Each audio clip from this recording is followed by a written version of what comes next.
All right. Good evening, everybody. Welcome to Foul Tips and Bat Flips. I have got Kyle Flax here tonight. And is with the Haysville Aviators. And Kyle, I'm going to let you introduce yourself and tell us about your job title and what you do with the Aviators. Well, I appreciate you having me on and let me join in for this conversation.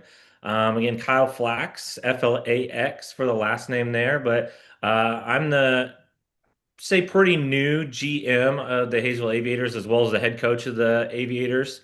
I've kind of taken over the organization the past couple of years and slid myself into not only the general manager role, but still kind of holding things down as the head coach as well.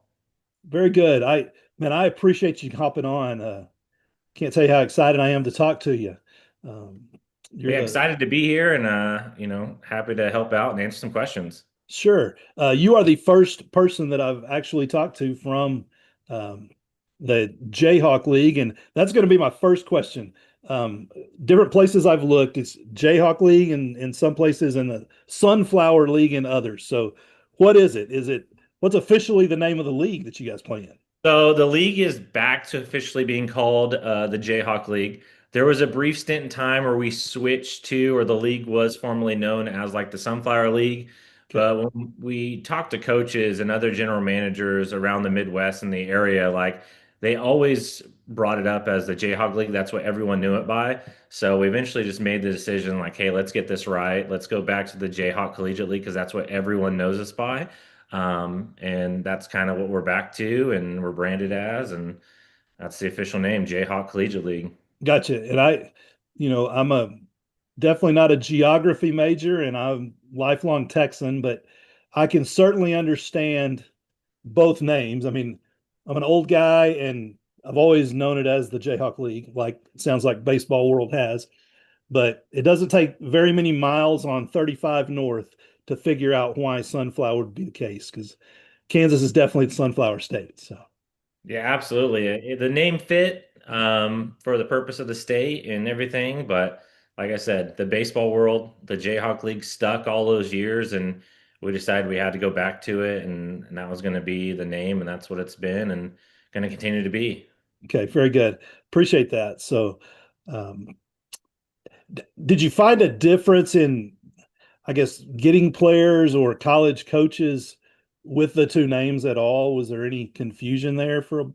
There was some confusion. I think that's ultimately like talking to the general managers and the other head coaches. Like we would mention, they would mention the league and they would mention Sunflower League, and they'd be like, the coaches would, kind of question like, well, is this a new league? Is it a startup league? Like they kind of were, hesitant to send guys in. But then when they found out, oh, it's really the Jayhawk League, and they would ask, well, like, is this kind of taking the place of the Jayhawk League? And once they found out it was the Jayhawk League, then they would kind of commit. But once coaches and teams know that it's the Jayhawk League, it's a lot easier for us to be able to recruit and host players and get guys to come in and commit. Gotcha. Okay, very good. And you said this is just your second year as general manager, is that correct? Uh, Correct. Yeah. So I came in my first year as the new head coach of the program, um, which was just 3 years ago. And then in my second season, which was last year, I took over everything general manager, head coaching from top to bottom. And so I'm going into now my third year with the team and organization, second year GM, and then third year is again as a head coach.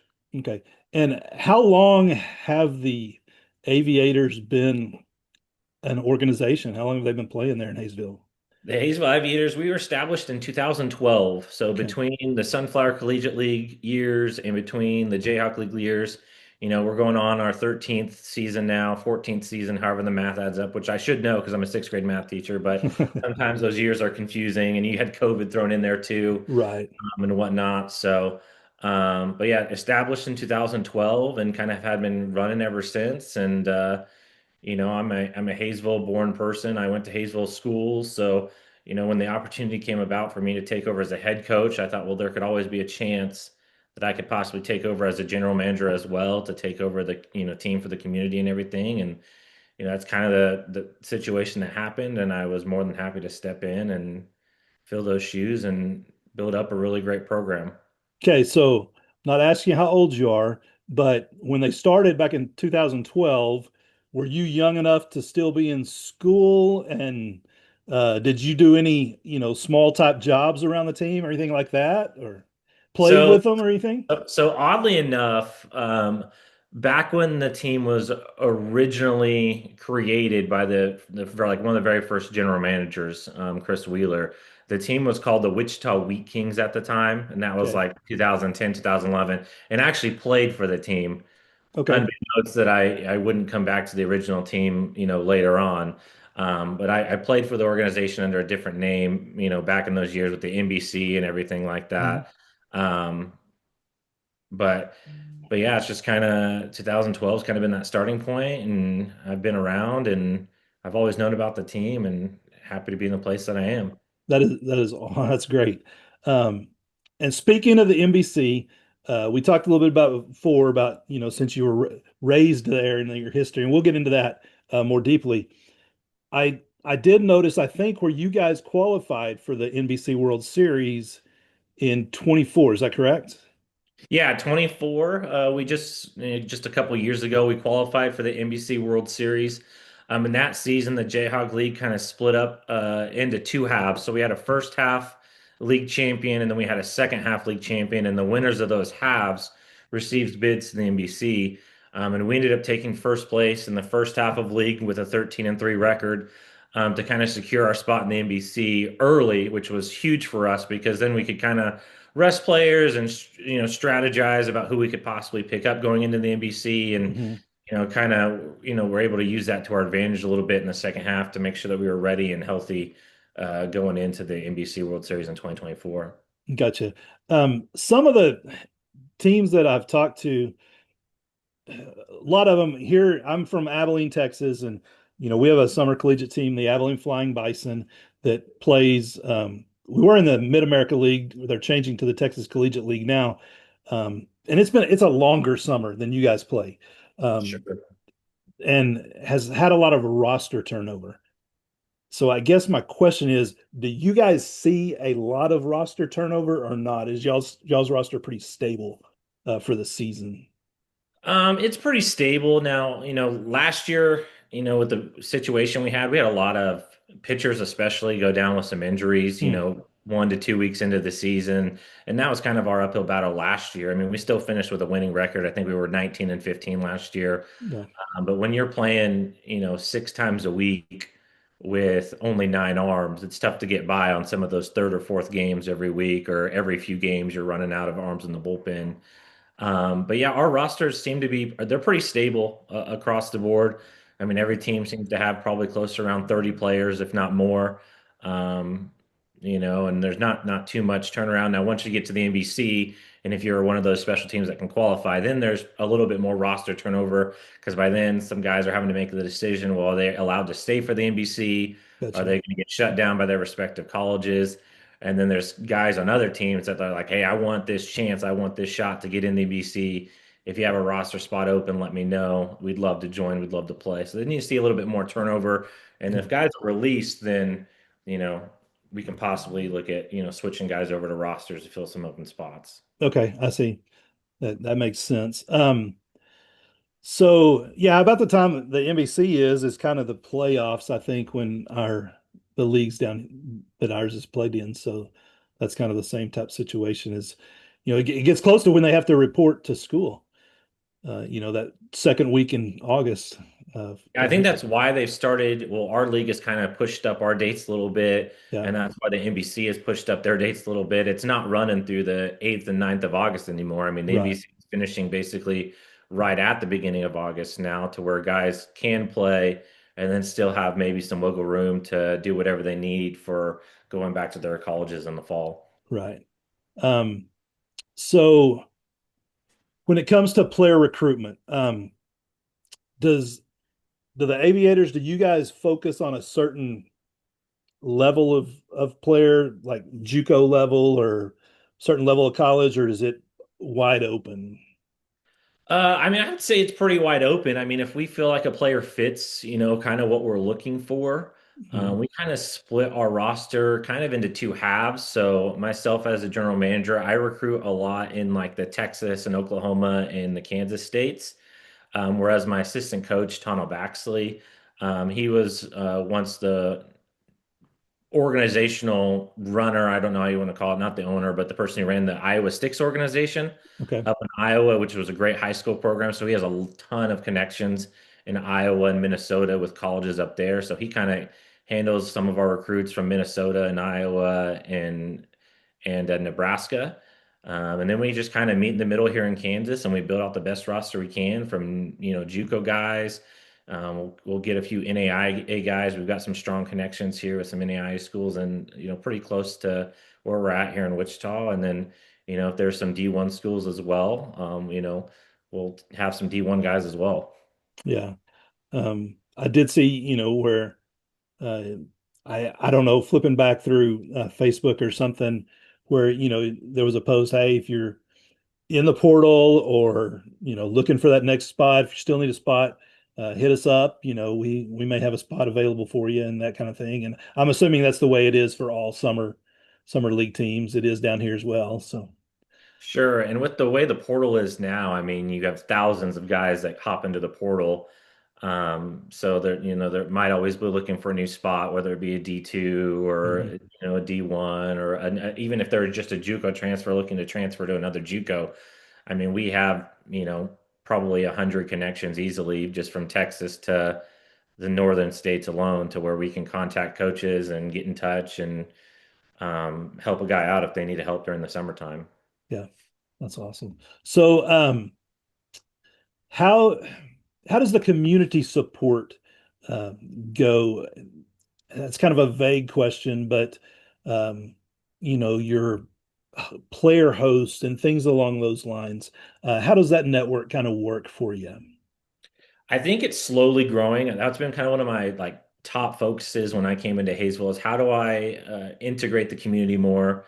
How do I showcase not only myself but the Haysville Aviators in the community more? So I mean, I've hopped into some fundraising events in the area, and we have a banner along the streets in Haysville that gets hung throughout the year that kind of displays our team logo and everything, and we've got some really great host families now in Haysville as well and other surrounding areas of Wichita. And Yeah, we've got some great sponsors that have hopped on board that are, big time for us to be able to help out throughout the season and help out with team gear and meals or anything like that to help out with players. So definitely getting a lot better in the community involvement side of things. And only going to continue to get better. And that's kind of where I'm at. And with where we're going, I think we're in a really great place. yeah. So here we are, as we're recording, we're toward the end of January. Um, where are you as far as roster commitment? And obviously, I know that can all change at any time. The player can say, Sure. "Yeah, I was planning on playing, but I can't," or whatever. But uh, what percentage of your roster do you think you have committed at this point in time? We are probably right at like 90%. Okay. If we snag a couple more arms here towards the end, and that's kind of the thing is, with arms is some colleges don't want to send out guys until they know what their role is going to be in the spring. Yeah. They don't want to send us someone too early in the fall and then have to shut them down at the end of spring and then they can't make it out. But yeah, we're just kind of in the waiting period right now for, two or three more arms. And we actually have some returners that, depending on their workloads in the spring, if they don't get as much work as they plan on, then they definitely, I think, are going to be interested in coming back and helping us make another run for another league championship or another NBC bid. So we're pretty close. Really excited about a lot of the position players we have come in. We've got some, I think, some really solid talent levels, and I think we're going to swing it really well. That's It's cool. just finding some healthy arms and keeping those guys healthy for the season to Yeah. compete and give us a chance. Well, I think that's the arms is always the key, isn't it? And the still and can't have too many, that's for sure. Absolutely. I mean, if I could have a roster with 20 arms, I mean, I'll take it all day long. I mean, because then guys are going to stay healthy, they're going to stay fresh. I can rotate guys in and out, and guys don't have to get overworked. And that's kind of one of my main things too, is I don't want to have to overwork a guy to where in the fall when they go back, their coach is like, what the hell? Like, why is, he underperforming, or Yeah. why isn't he a sharp because he's just fatigued from throwing too many innings in the summer? And there's a lot of leagues, unfortunately, where guys have to get overworked just to get their games in, where they're throwing every 2 days Hmm. and getting too much work. Have you run into many college coaches who are apprehensive of sending players because one, they don't want them to get overworked if they're pitchers, or two, they're afraid they're going to shine and then be recruited by other schools? Absolutely. We actually just picked up a new D1 school that we're working with this year. That's, one of our schools up north.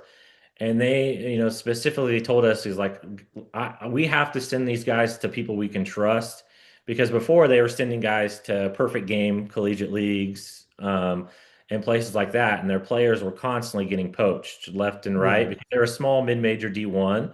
They're not a big name. So like these other big names come in, they offer them some NIL money, and then boom, they're gone, and they take a better offer somewhere else. So we've picked up some really, really good schools and connections, because we're kind of that, hidden gem in Wichita, Kansas. And, I'm definitely not going to promote a player to someone else when I know what their coach wants and what their coach needs out of that player, Sure. to go behind their back or anything like that. So I think that's something that we do to build trust in our organization, and to work really well with other schools.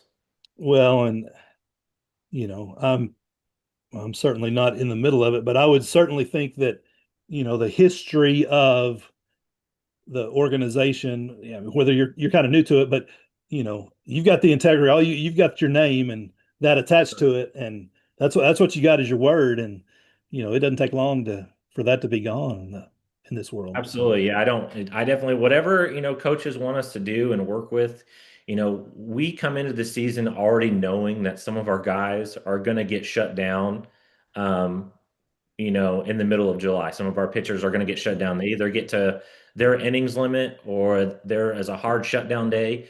And we know that these guys are going to be gone. So they're going to have to be replaced for NBC somehow, yeah, if we make an NBC roster. But that's a chance, that we're willing to take, because these guys are going to be really good for us in the time that they're going to be here, and they're going to help us win games.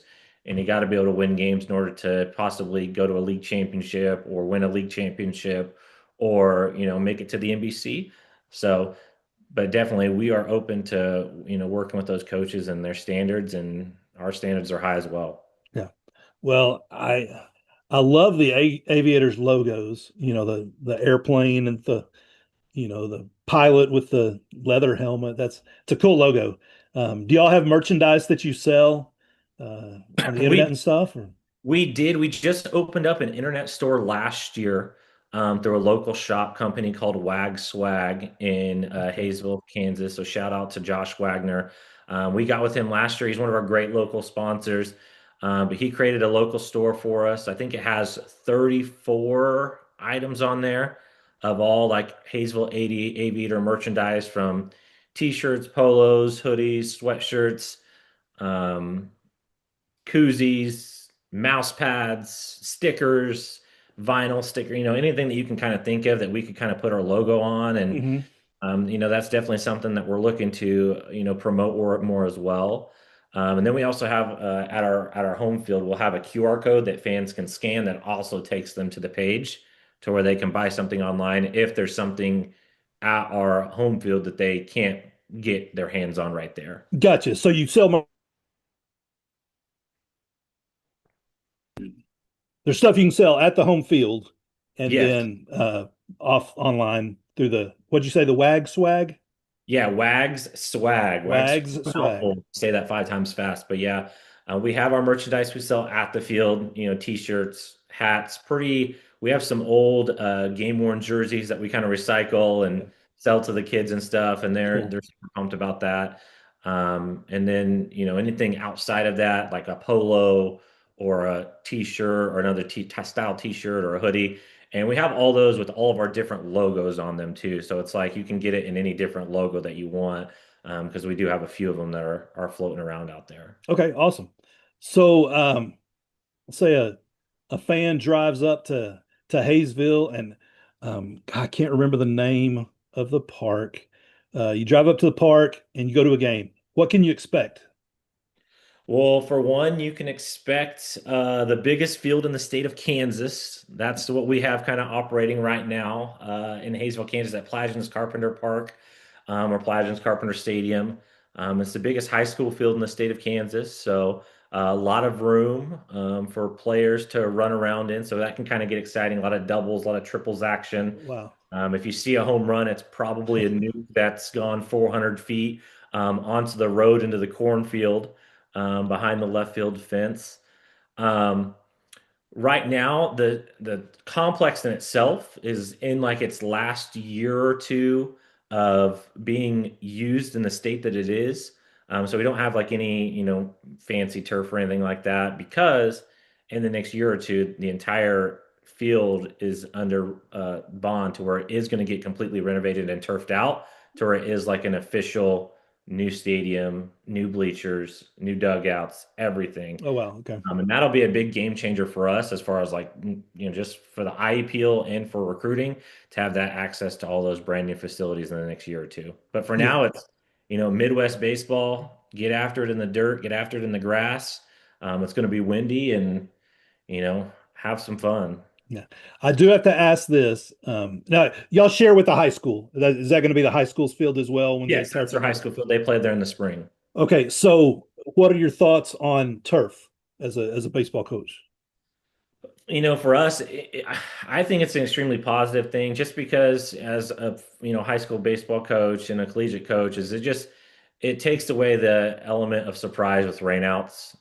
If we get an inch of rain, we're not playing on our field that night and half our league is turf, so we can usually move games around Hmm. and we'll go play somewhere else if we have to because I hate rescheduling games down the line and just waiting and waiting and waiting. I'm like, let's play them now while we have the time. Let's go get a turf field and let's go bang it out. But I like the turf for that aspect, is you can get out there, you can play. If it rains in the morning, perfect. We're ready to play in the afternoon or the Yeah. evening. Well, you're not the first person that has said that. And even very traditional baseball is a grass and dirt sport. I've heard them change, especially when they become a general manager. They're like, no, this past summer I lost 6 gates because of rain. Mhm. I'm fine with turf. So, Yeah, and that's what happened for us too. Is we lost, I think, 2 or 3 home games last year because of rain. A couple of them were non-conference games, and one of them was a league game. We had to go play somewhere else. So yeah, I mean, for us, we don't charge gate fees. Every game is 100% oh free. wow, okay. So everyone that comes in from, because we have rec league games that go on as well sometimes. So people are constantly stopping by between games to catch a couple innings of the game. But our season's entirely free. What we lose money on is concessions Mhm. because we get a percentage of the concessions that we sell. We basically run the whole thing for the entire summer. So on a busy night, we're definitely, losing a few $100s on that alone um, if we have those rainouts happening more than once. So as far as the financials of it, I mean, I could talk to you and get in the weeds, man, all night long. But the sponsorships are a big deal when it comes to supporting the team, for sure.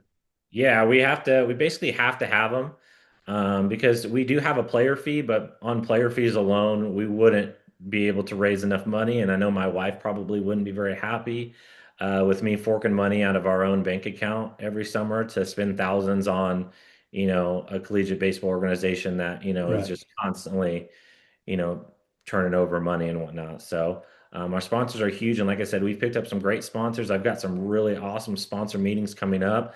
So have big things planned, and they definitely have been helping us out the past couple of years. Well, I can tell you, I saw the list of sponsor prices that had been posted for this week, and those seem very reasonable. I mean, like a game sponsor or those are very reasonable prices. So, if anybody out there is interested, you don't even have to be in Haysville, I would presume. Um, Yeah, Look anyone it up, man. we can do a virtual sponsorship. I mean, I'm super flexible, and I even tell people like the price that's on the list doesn't have to be the price. If you want to scale up or you want to do a combo deal, then I'll give you a discount on multiple items.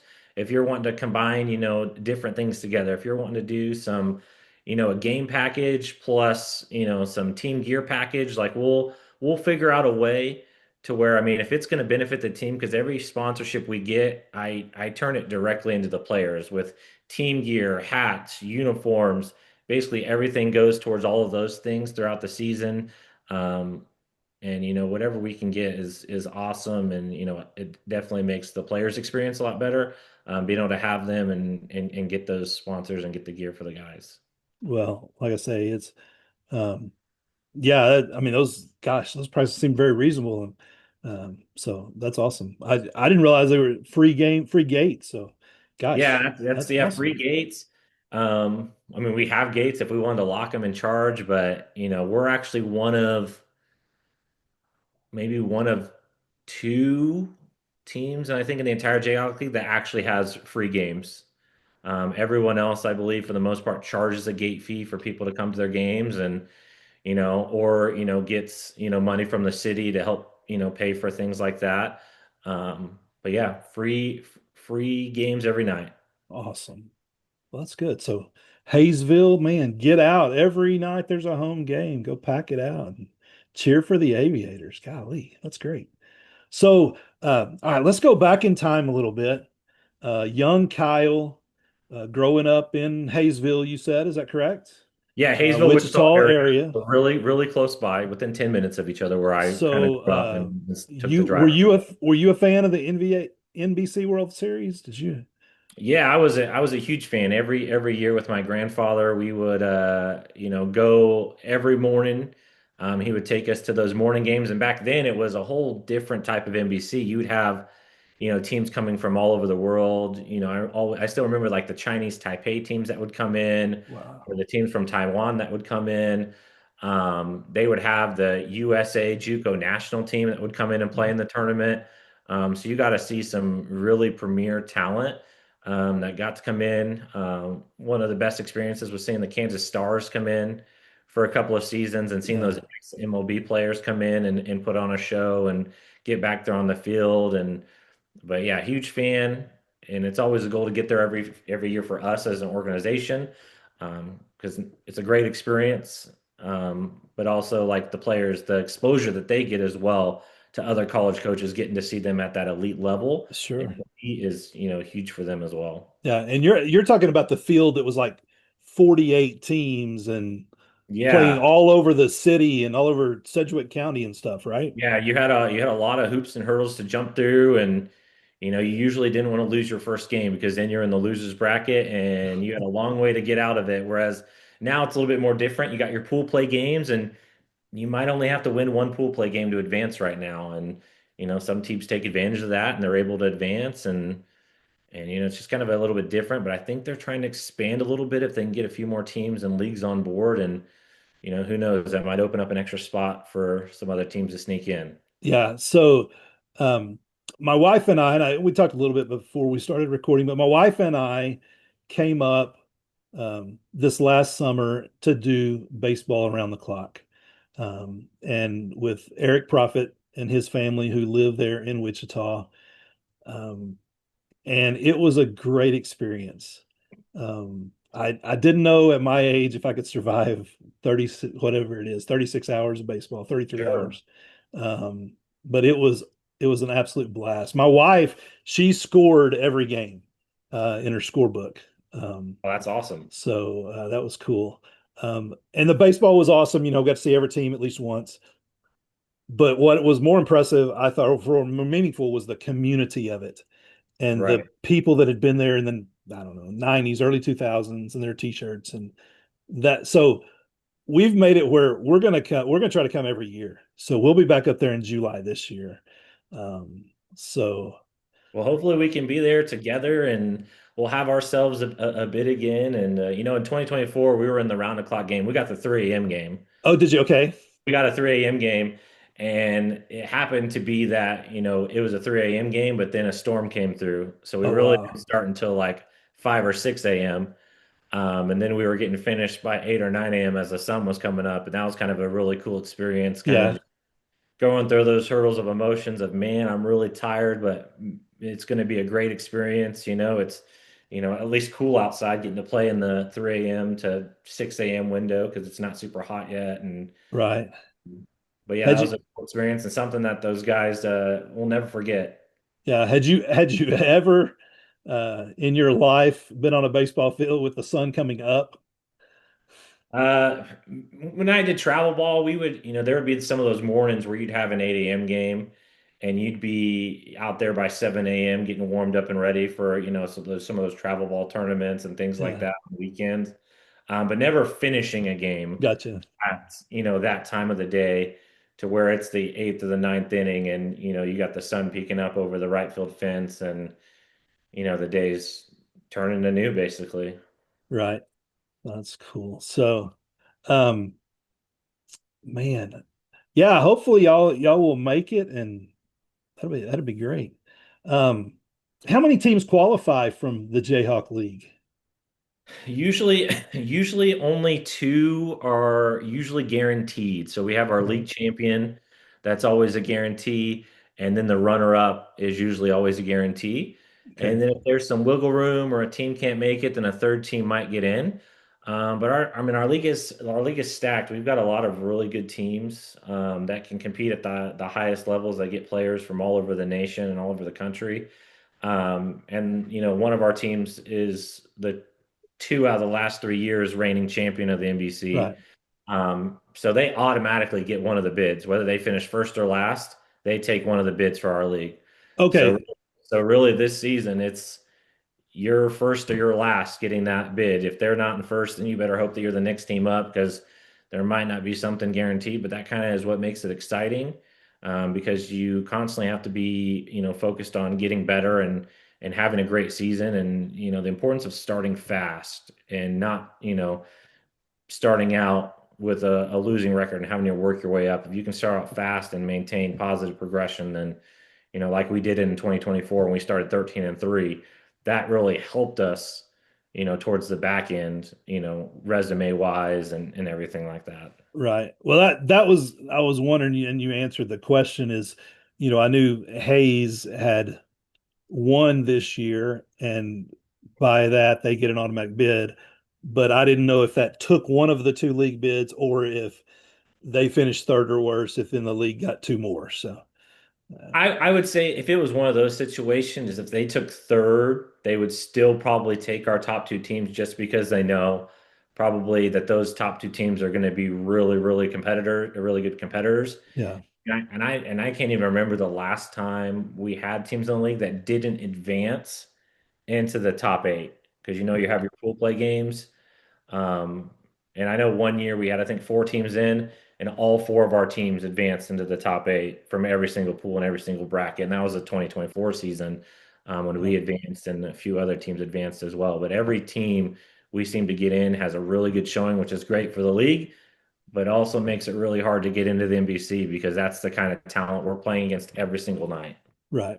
Yeah. Well, and I mean the quality of your league has, I mean, that's been around forever. I remember when I was in college back in the late 1980s, early 1990s, it was one of the top leagues in the country. Everybody knew the Jayhawk League, and you had Cape Cod and Alaska, but Jayhawk League, Kansas was one of the top places that kids went to play. So, Yeah, and it's uh, and usually when people don't know about our league or they hear about it, they're like, "You're in Kansas." Like the league really can't be that good, because there are the places like Northwoods and Cape Cods and the West Coast League and the Coastal Carolina leagues. Like those are the like places that you go to where you get to actually experience summer. It's, something, that's a really cool experience. But, as far as our league and what it gives, I'd put it right up there with some of the best of them as far as talent, competitiveness, getting after it and having a grind of, playing 6 games a week, 5 or 6 games a week constantly. It's a true MLB schedule, basically, is what I elaborate it to. mhm, And you just get after it and you have to because you're yeah. there for a short amount of time and you got to make the most of it. And you've mentioned the 6 games a week. Is it the Monday off, Tuesday through Sunday schedule? It's kind of each GM gets to schedule their own pack of games. So Okay. basically, a league schedule is created, and you're allotted certain days for when you get to play your series. And each series is basically split up into, You play two games against one of the league opponents on the first half, and then you play two games against the league opponent on the second half. And you get 3 days to play those two games, Okay. usually. Um, so you if you need a day off midweek, you can maybe talk to the other coach and be like, "Hey, I really need this Thursday off. Let's play Friday, Saturday." I got you. Okay. So it's kind of there's a little bit of wiggle room there, but then like we talked about, you get rainouts going, and sometimes you got 9 games in a row. Last year Yeah. we started the season with 9 games in 9 days, Oh, wow. but Yeah. we had a couple rainouts in there help us, but yeah, it can start out and build up pretty fast. Right. And if I'm not mistaken, you've already got your schedule posted. Is that correct? Yeah, I've got our schedule posted. We've got a 36 game schedule on deck between league and non-league Mhm. games that we're bringing some teams in or traveling to go play. So super excited about that. And then, hopefully we can make the NBC to add a few more to their resume. Very good. Okay. Golly, what else do we need to cover, Kyle? And I don't know. I think we've done a great job, kind of talking about the Jayhawk and talking about the Aviators. Um, Yeah, I'm we've got excited. I'd love to come watch the Aviators up there. I'm ready to go. So, but definitely, yeah, people can check out our team store, and I can share that link, and teams can check out our team store. Like I said, it's still building. I'd still like to see some more things. Some team caps put on there. We have some hats, I think, that are on there, but we don't have like they're like more like trucker style snapback hats. I like to, put some more baseball style hats on there, or maybe put one on there that's a pretty close replica to what we'll wear on the field. Um, but yeah, great sponsors, building up the community, great league, competitiveness. Man, get after it. That's kind of how I am. I want to get after it every single night, and if we're up by 7, let's get up by 17. Like that's my mentality. Like I want to put teams away every night, and I don't want to be content and hope that our bullpen can save us a game at the end of the game.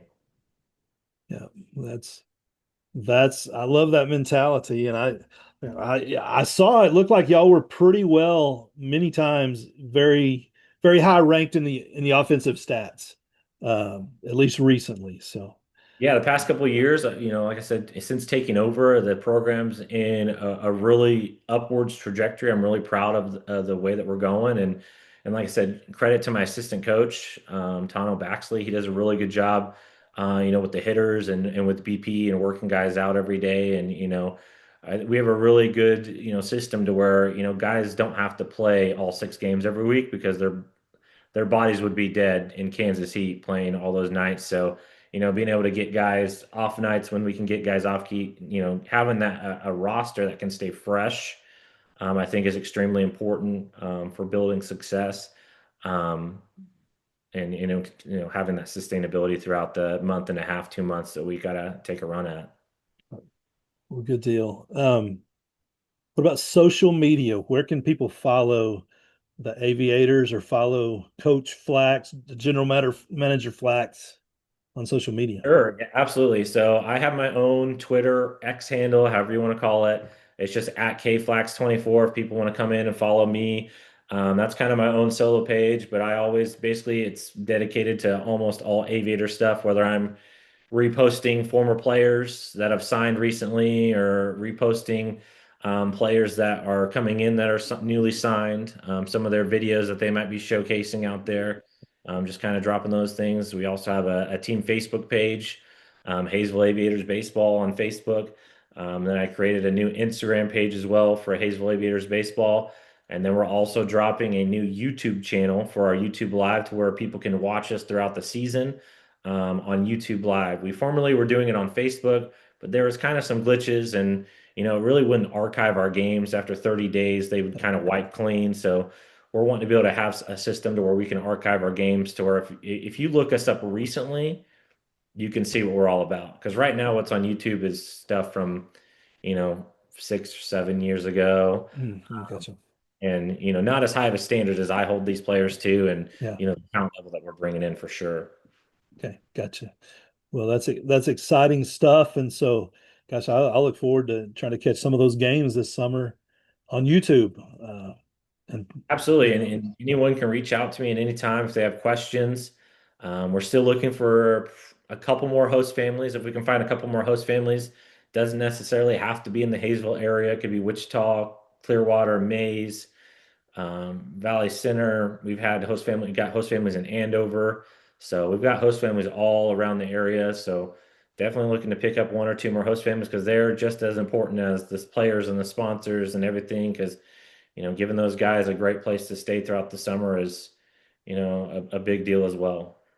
Very good. And I've known a few kids who have gone elsewhere, to play baseball from down here, some in Kansas, some in elsewhere, and they always have positive host family experiences. So if you're in anywhere near and just considering it, I tell you to jump in with both feet. You'll enjoy it. So anyway, Absolutely.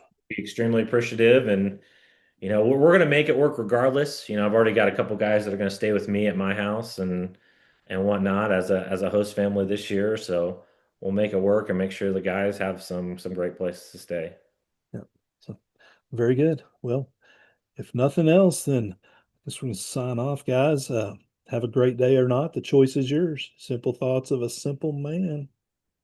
Hey, well, I appreciate you having me on, Terry. Great thing that you've got going here, and to be the first of the Jayhawk League. I'm glad to be on here and represent us. Hopefully, I represented us well, answered some questions, and definitely will stay in touch. You sure did. Like I say, I definitely appreciate it and looking forward to keeping up with the Aviators. Hopefully, I'll see you in Wichita the end of July, if not before, if we can make it up there to a game in what's the name of the park? You said Latchins Carpenter Park. Platchins Carpenter Park. Very good. All right.